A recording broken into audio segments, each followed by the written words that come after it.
Welcome to practice, everybody, and happy spring as well. I intentionally dressed in what I would identify as some spring colors, and then I went out in public somewhere and I had someone call me the Little Mermaid, and I had to chuckle because I was like, oh, I didn't realize that it was like so mermaid-esque, but I can see it, so I understand. We are going to start, and I'll kind of fill you in on what we're thematically working with when you're in the pose. But let's start in child's pose at the back of the mat. So find the version of child's pose that is most suited for you today. And as you kind of land in your body, you land on your mat, also opening up the ears and just kind of hearing what's grounding us from a thematic perspective in today's practice. And we are working very directly with yoga philosophy today because we are working with one of the yamas, which is kind of one of the 10 basic commandments or curriculum of yoga philosophy. In particular, we're working with the third yama. In Sanskrit, it's called Asteya, but that's translated to mean non-stealing. And I think it's one of the yamas that's not talked about as often because we think it's pretty simple. Oh, I don't steal. I'm good. I've got that one down. Put a check mark next to it and we move on. But I think it's actually a lot deeper than that because many of us, myself included, steal more than we realize we do. For instance, regularly showing up late or keeping people beyond the time that we were scheduled to. So we're stealing people's time. I think of how many times I buy more than I need or things that I don't need, and they end up not being used or rotting or just being thrown away. I think of times where I have used someone else's idea or drawn from another culture and haven't done the due diligence of naming the source of that creation or inspiration, and as a result have stolen an idea. And so much of that comes from this feeling of fear, of not having enough, of not being enough, of the world not being sufficient in its provision. And so today on the yoga mat, we're really going to practice honoring what's here for us without striving for what's not, not trying to move into the poses that are not meant for us today. And really honoring the energy that we have here today while kind of playing with this reflection point of non-stealing. Take one more breath here in your child's pose. And then start to gather your attention of everything I've just said and shift forward into an all fours position where we'll start to move through some cat and cow, but with more of a half circle awareness. So as you drop the belly and lift the chin, you find yourself in your cow. Sweep your rib cage to the right and up to your cat. And then back around to the right and down to your cow. And then reverse sweeping to the left and up to the cat. And to the left and down to the cow. So you're going in these half circular motions up and down, alternating sides. So it's the same classic cat-cow that you know, but just with a very mild variation added in for interest and to kind of hone your attention. And just continue with that until you're even on both sides of the body, maybe one more on each side of the body here. And then when you've completed and you're even, find a nice stable tabletop position. And we'll come into a floor-based warm-up where extend the right leg back. Go ahead and tuck your right toes. Just lean into the right heel for a moment and enjoy that stretch kind of in the back of the calf. And then we'll start to shift forward and find an extended table, lifting that right leg up parallel to the floor, reaching that left arm, finding the balance. You could stay here, particularly if you're wanting a slower practice today, or if you're wanting to invite in more dynamic movement, then as you exhale, round and connect elbow to knee, and then re-extend and lengthen on the inhale. Take that 2 more times. Round and extend. Again, you could skip the dynamic movement if you're wanting a more still practice today. Round and connect if you're taking dynamic movement, and then re-extend. And then keep the right leg lifted, lower your left hand, spin your left shin out like a kickstand, and open up to a supported side plank here. If your energy is a little bit low today, you can lower that right foot, take in even more support from the ground, or keep it lifted. And then just draw some small circles with that right leg, just kind of waking up that awareness of the outer hip. And then reverse those circles. And then we'll take a variation of a sugar cane pose here. As you bend the right knee, reach back with your right hand to find the foot. And then open up, letting that right shoulder soften and roll onto the back. The heart pivots up towards the ceiling.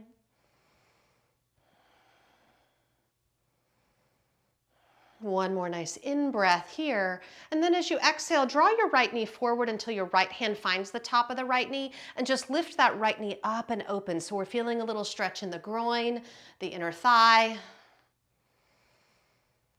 And this is going to move us into a different variation of supported side plank, because we're going to step the right foot forward in the middle of our mat, and then lift and extend the bottom left leg, and then re-extend that right arm.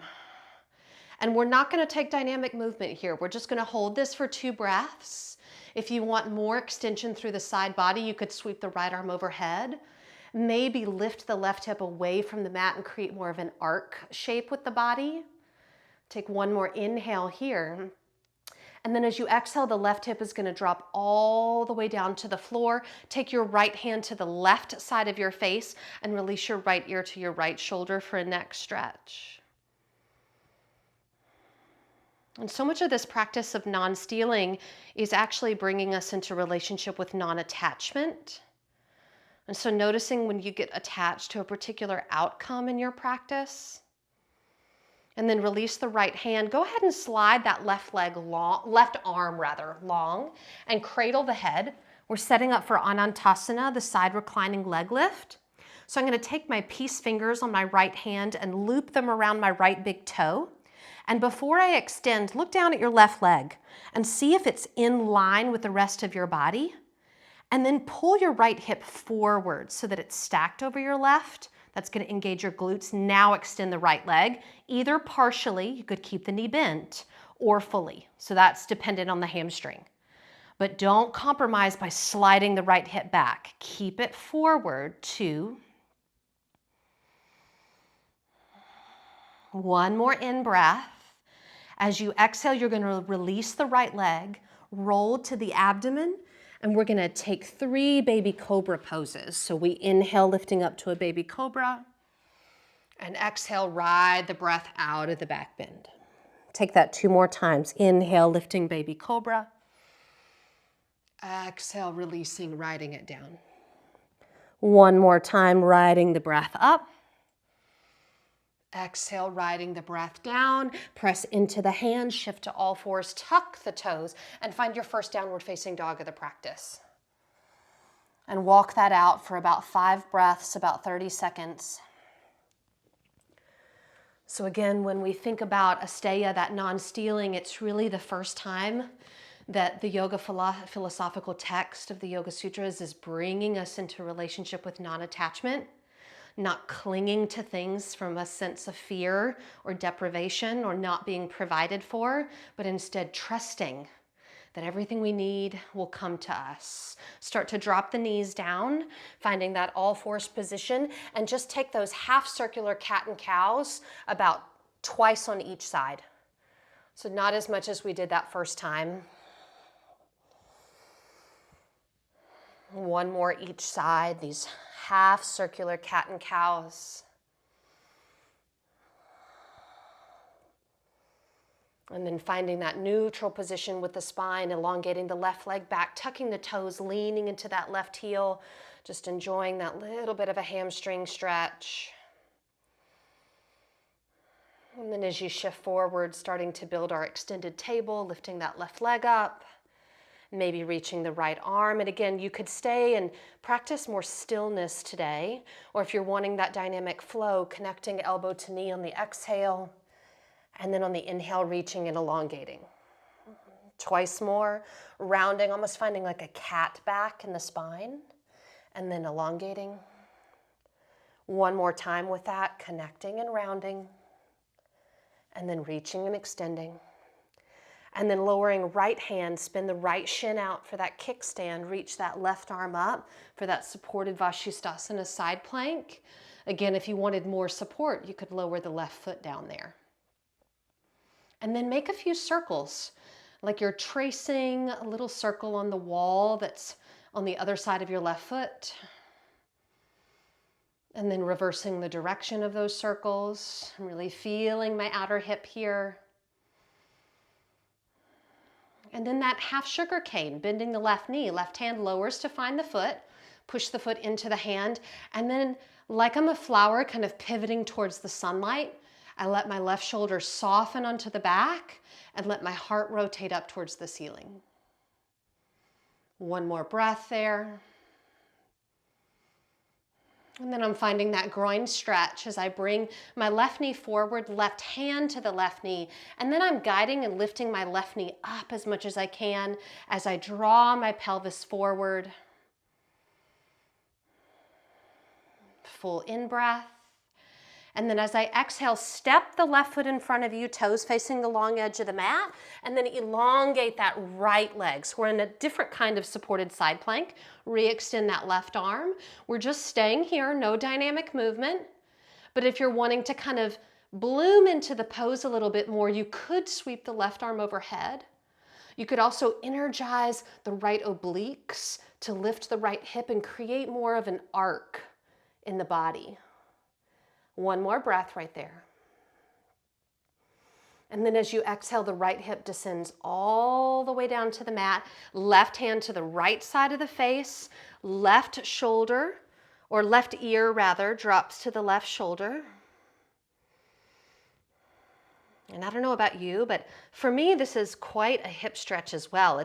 It's almost like a sneaky pigeon kind of feeling happening in my left hip. And then we'll move into that Anantasana setup. So I slide the right arm long and cradle the right side of my head. I'm going to reach down with my left peace fingers to find my big toe.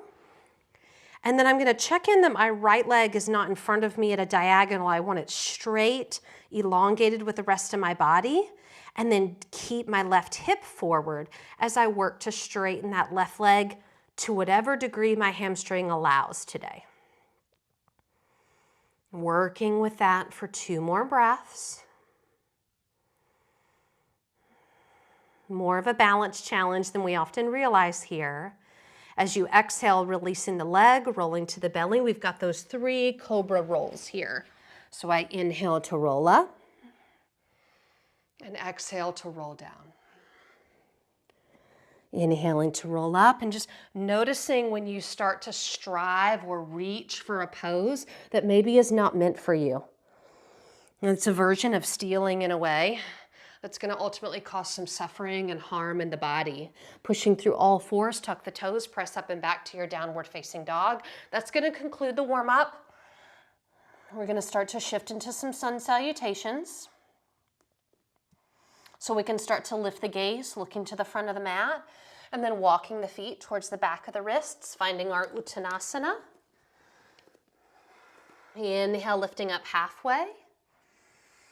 Exhale, folding in. And then circle sweeping those arms wide, rising all the way up. You know, we made it. 14 minutes into practice, we made it all the way to standing. Couple half salutations. I'm going to face you for these. First one, feet are right underneath the hip points and are parallel. Completely classic. Circle sweep those arms out and up. Exhale, folding over the legs. Inhale, take the fingertips to the shins. Find that tabletop long spine. Exhale, fold and release. Let the head be heavy. Sweep the arms wide, rising back up to your Tadasana mountain pose. Hands come into heart center. Create a ballerina first position with your heels together. Your feet turned out like a pizza pie. Same half salutation. Circle sweep the arms out and up, but you're going to land in a really different part of the body here. As you fold forward, you'll feel the IT bands. Inhale, lifting up halfway. This may be much more intense than that previous variation. Fold in. Sweeping those arms out and up. Hands come into heart center. Bring the feet parallel again underneath the hip points, and now turn your heels out so you're slightly pigeon-toed. Circle sweep the arms out and up. Again, might feel a little bit wonky. You may land in a different part of the body. Different place of sensation. Inhale, half. Exhale, fold in. Circle sweep the arms wide. Hands into heart center. 2 more half salutations. This time, heel toe your feet out to the width of your mat. And then circle sweep the arms out and up.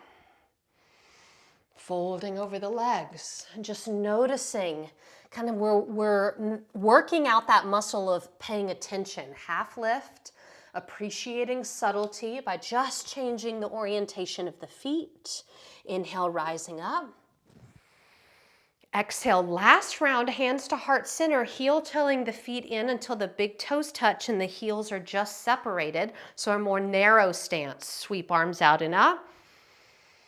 Folding on the exhale. So same movements, different feet position, half lift. Appreciating that subtlety in how things change. Sweeping those arms out and up. Hands into heart center. We're just going to take one Surya Namaskaram A. So sweep those arms out and up. If you want to change your feet position to a more comfortable one, do so. Exhale, fold forward. Inhale, take a half lift. Step it back and flow through your first true vinyasa of today's practice. Finding your back bend, up dog or cobra, pressing back to the down dog. So Rolf Gates, who is a yoga teacher and a yoga philosopher, really refers to the concept of poverty consciousness, which he says drives us to steal when he talks about Asteya. One more breath here. And so Asteya really calls us to let go of that concept of the zero-sum game. Look to the front of the mat, walk, step, or hop the feet. That realization, inhale, half lift, that just because you win, exhale, fold in, doesn't mean that I can't also win. Circle sweep the arms out and up. Just because you have enough, exhale, hands to heart center, doesn't mean that there's also not enough for me. We're going to move into Surya B here, but we're going to kind of have some rotating elements in the middle of our Surya B. So just know that those are coming. So finding yourself at the front of the mat, inhale, we're going to start to bend the knees, sink the hips, finding our Utkatasana chair pose, and then folding forward into our Uttanasana. We'll inhale, take that half lift, and then we'll guide ourselves back and move through our vinyasa here, taking it as slow or as quick as you'd like to take it as we all gather and meet in the down dog. We'll step the right foot forward as we set up for our warrior one, spinning the left heel down, rising up to Virabhadrasana 1, and taking a breath here, just enjoying landing in the pose. One more breath in here. And then we're going to lower that left hand down. We're going to rotate over to the pinky side edge of the left foot and either wiggle the right foot back for a supported or step the right foot back for a full side plank. So kind of have been building towards that with our warm-up. And then step the right toes behind you and take a mild wild thing as you lift the hips, lift the heart like you were flipping your dog. And then you're going to come to a brief 3-legged dog as your right hand comes down and right leg goes high. And then bring your right knee in towards your navel and move into fallen triangle or rock star by kicking your right foot over to the left, left arm to ceiling. And then we'll flow it out through our vinyasa, left hand down. You could take a 3-legged or more traditional and down dog. Take a full clearing breath in the dog, and then we'll take that on the second side, looking forward, left foot forward, right heel spins down, rising up to that warrior one. And again, noticing when you start to push for a pose that's maybe not meant for you, you're striving, trying to kind of grasp something that's ultimately not yours.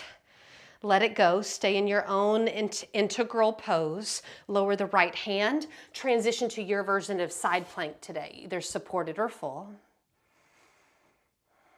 And then step the left toes behind you. Start to move into a nice, mild, wild thing. And then I love that we get to come to three-legged dog here. It takes a little bit of weight out of my wrists. Left hand down, left leg high, full in-breath, and then knee towards the navel. Kick it over to the right. Find that fallen triangle, or if you prefer to call it a rock star. And then flow it out through a vinyasa.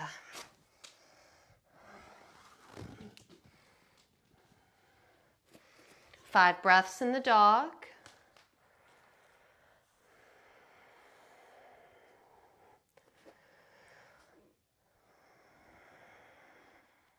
Really cultivating that idea of like a sufficient mindset.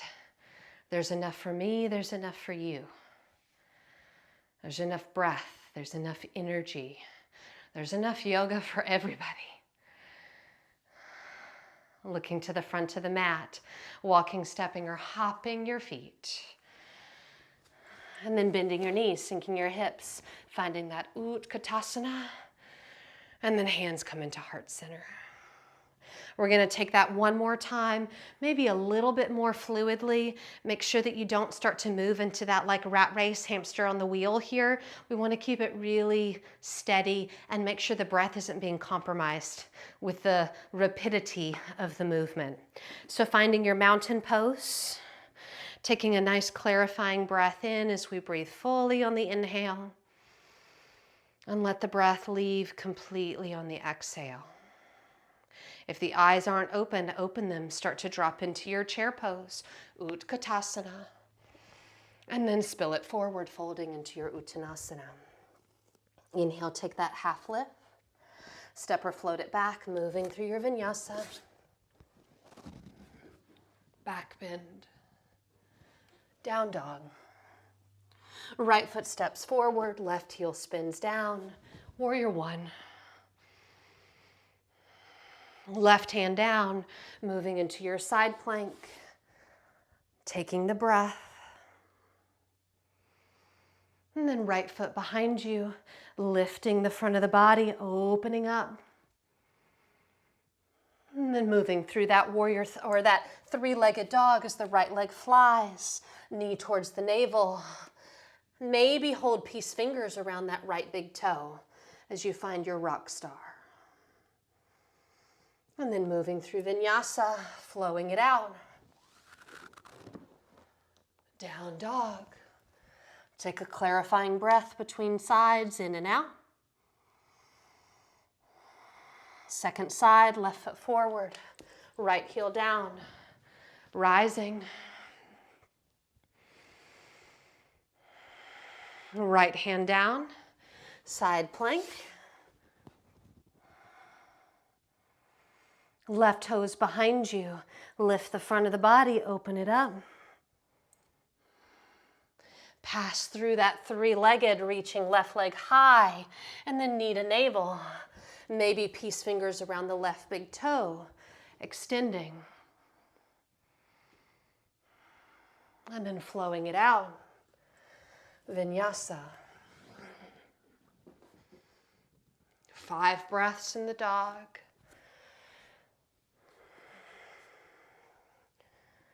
In our yoga practice, we're asked to show up consistently, to apply earnest effort. And in the same breath, we're asked to accept that what comes, comes, and not to strive beyond the honest place. So what is meant for you in your practice will come. There's no need to strive or push beyond that. Looking to the front of the mat, walking, stepping, or hopping the feet. Inhale to the half lift. Exhale, folding. Bend the knees, sink the hips, finding Utkatasana. And then standing hands to heart center. We're going to move into a standing balancing pose. You can practice tree pose today if Standing half lotus is not in your practice, okay? They're very similar and the benefits are almost identical, but I'm gonna cue standing half lotus.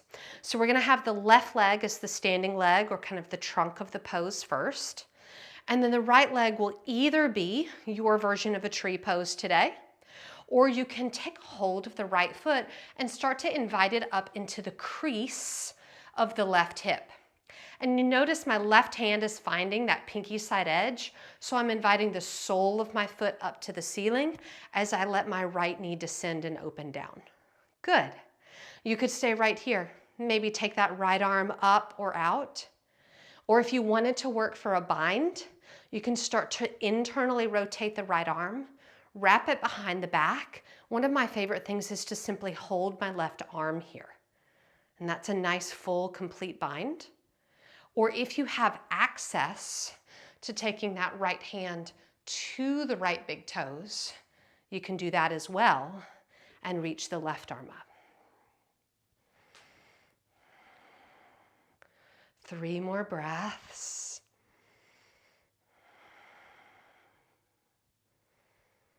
Two.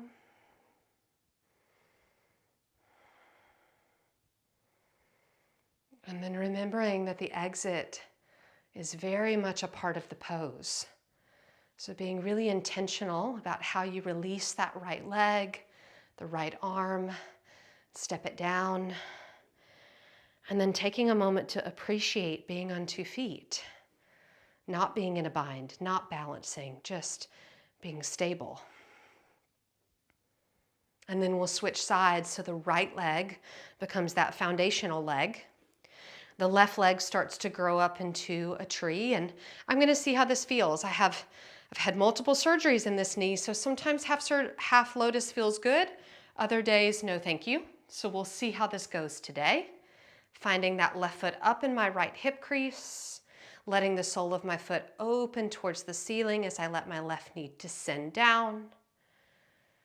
And then that's not feeling great in my body today, so I'm going to exit and come into a tree. And maybe just have a reverse bind here and breathe for 3. And 2.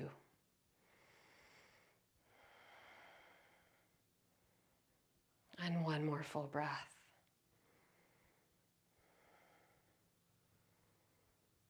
And then releasing with as much attention and care as we came in. And again, pausing and noticing. And then transition yourself to the back of your space as we start to move into a sequence that brings the center of gravity lower, starts to work us back down towards the mat. So we find ourselves at the back of our mat. We'll circle sweep the arms out and up. Start to fold forward over the legs. Inhaling to take that half lift. Exhaling to fold in. And then we're going to walk the hands forward, and we're ultimately coming into a low lunge. So I'm going to step my right foot forward and drop my left knee down and find my Anjaneyasana low lunge. And we're really getting into the left hip flexor, the left quadricep. I'm going to cue the option to work with Rajakapotasana here, which is a version of the pigeon pose. So you could lift the back shin and either find a single bind with that left hand or a double with both hands to foot, but then see if you can reassert that descension of the pelvis, rolling the shoulders onto the back. Okay, all of these things just options. Again, we're slowly bringing the center of gravity lower and lower to the mat. Because for those of you that like to know where you're going, we're going to pigeon pose next. So we're going to release the bind if you had it and start to walk the right foot over to the left side of the mat, dropping into your pigeon pose. And if you want a sleeping pigeon right away, you can take it, okay? But if you wanted to work with mermaid pose, we just did a great preparation. So you may like to play with mermaid, which would be lifting that back. And again, my outfit is completely unintentional here. I did not plan this. Left hand to left foot. And you could take a more open mermaid pose. Or if you want a bound version, you can slide that left foot into the elbow crease and then interlace the fingers. I'm just taking 2 more breaths.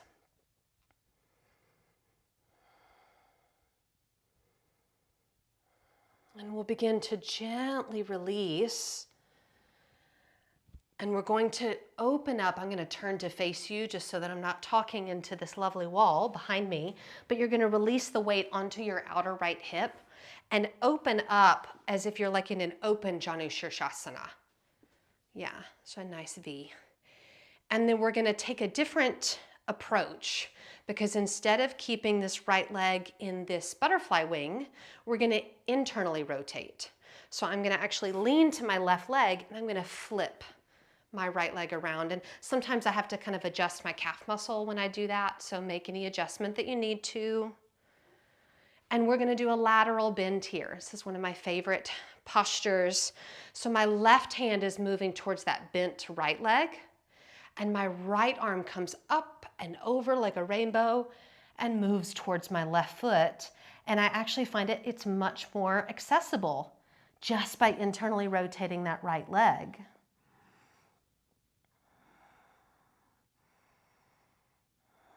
And as much as possible here, I am letting my left shoulder kind of snuggle on the inside of my left leg. And then I'm kind of rotating open my right rib cage, the right armpit, the underside of my right arm up towards the ceiling.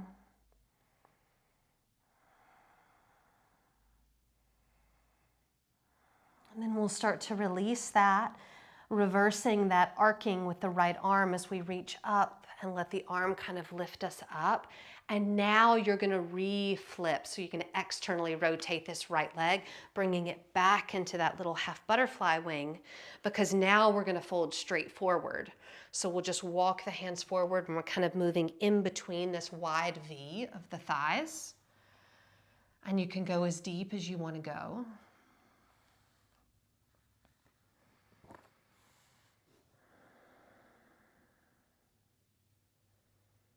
And so the practice of Asteya really frees us from this idea of deprivation, and instead allows us to live in this place of trust that we will be taken care of. There will be enough for us. So we don't need to steal, because there's this sense of what I need will be available to me. The wisdom I have is enough. I don't need to steal other people's wisdom. I will be cared for.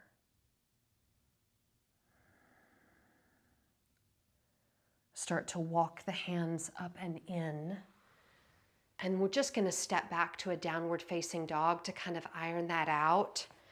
For me, after I've done a lot of hip work, it feels nice to come back into a position where the hips are more neutral and to just kind of invite some steady, strong positioning of the joints.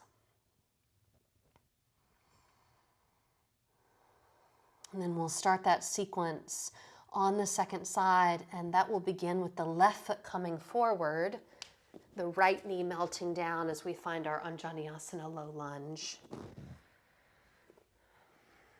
And there's so many kind of valid places to land here. So just decide what makes sense for you today, okay?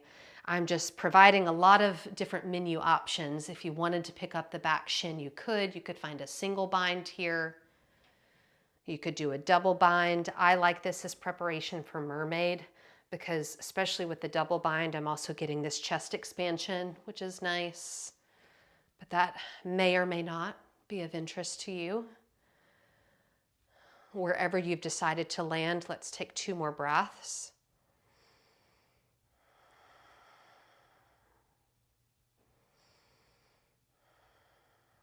And then a gentle transition into full pigeon pose as we walk that left foot over to the right side of the mat. We find our way into our pigeon pose. And again, if you're like, ooh, sleepy pigeon sounds delicious today, you can go there.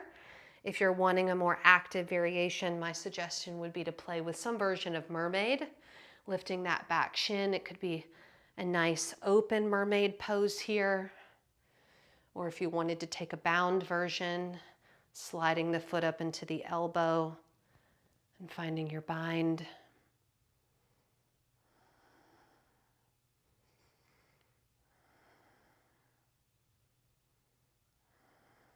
One more nice slow deep breath.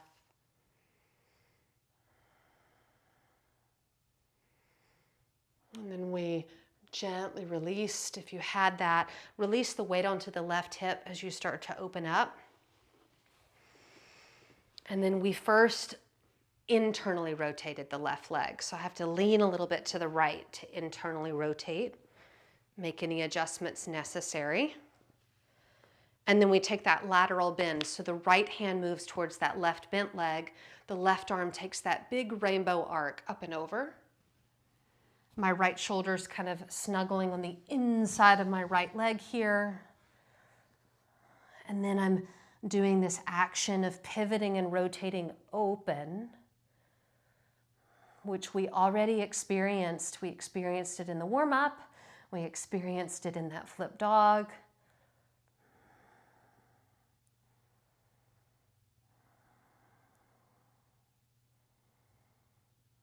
And then we start to use the breath and that left arm to lift the torso.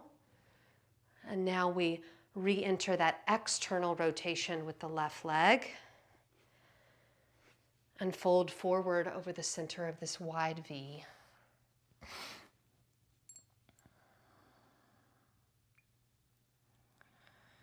As we practice Asteya, non-stealing, we really learn that non-stealing requires this radical faith that the universe is going to work things in our favor. In fact, the Yoga Sutra says, when one is established in the practice of non-stealing, wealth comes. So when we trust that there is enough, there is sufficiency, then the things that we need will come to us, and the ones that we don't, won't.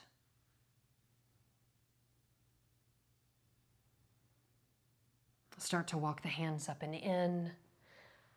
And just take a moment before we come into Shavasana, bringing the soles of the feet together. We'll take a more active Baddha Konasana today. So I know we often fold forward, but today I want a more active variation. So I'm going to bring my hands behind me and use my arms like scaffolding. So if I was building a new building and I use some scaffolding to support the structure, that's the arms here. And as my arms push down, then I can actually engage the musculature of my legs to really open this up. And really lift the sternum, lift the heart, and just take a couple more breaths here. I find I often kind of sway here because this is a more challenging position for my body.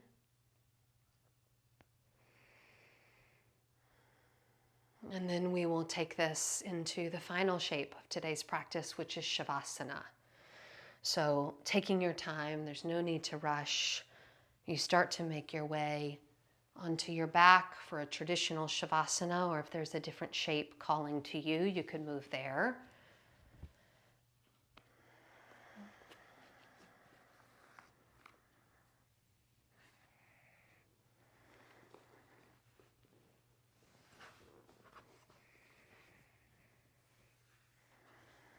When I was reflecting on this practice of non-stealing, I immediately recalled this poem that, you know, if you've ever had a poem that you've kind of heard on and off throughout your life from different people, and it ends up just kind of being like a part of your DNA where when the right circumstances arise, that poem will like float to the surface of your memory.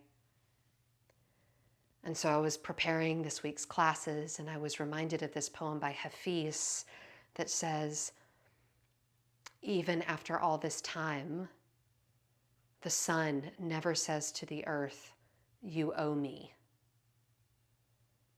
And look at what happens with a love like that. It lights the whole world.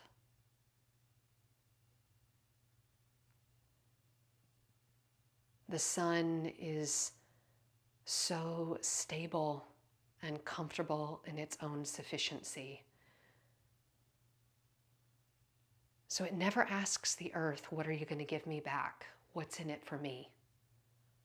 How are you going to reciprocate? It never takes. It just trusts that what it's giving is enough. So there's no stealing necessary.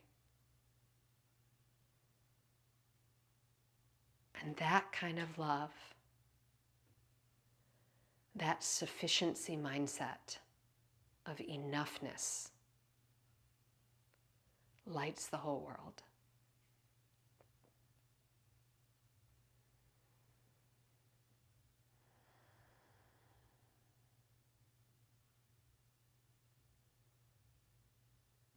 Maybe check in with the soles of your feet, the palms of your hands, and intentionally release any tension remaining there.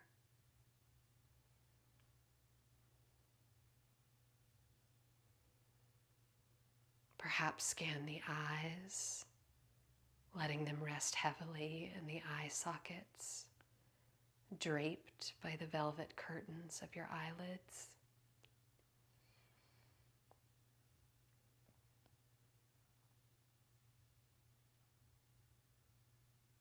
Allow the tongue to rest heavily in the soft palate of the mouth, and the jaw to be unclenched and relaxed.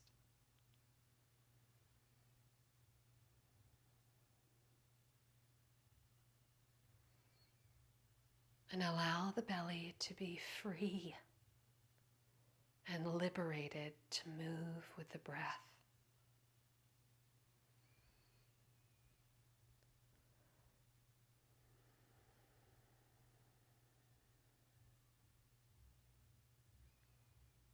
You are so much more than a physical body and a thinking mind.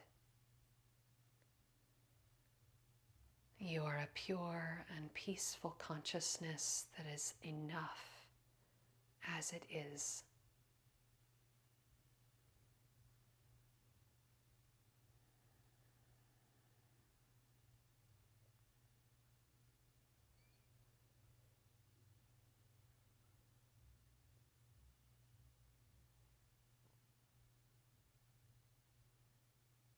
And then without physically moving your body, begin to notice the breath and allow it to become deeper and more conscious.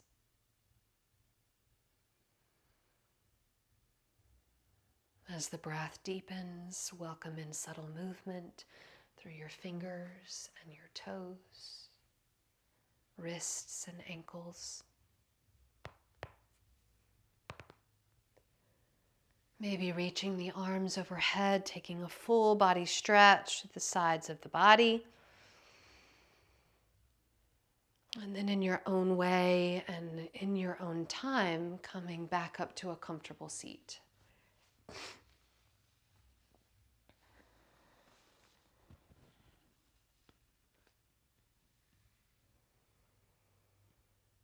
And as we prepare to close this practice, we can invite the palms of our hands together, knowing that we seal this practice by extending its energy beyond our own mats out into the world, by asking that the entire universe be filled with peace and joy, love and light, which sounds like these 4 words in Sanskrit. Loka samasta sukhino bhavantu. Victory to all of our practices, whatever they look like. Cha.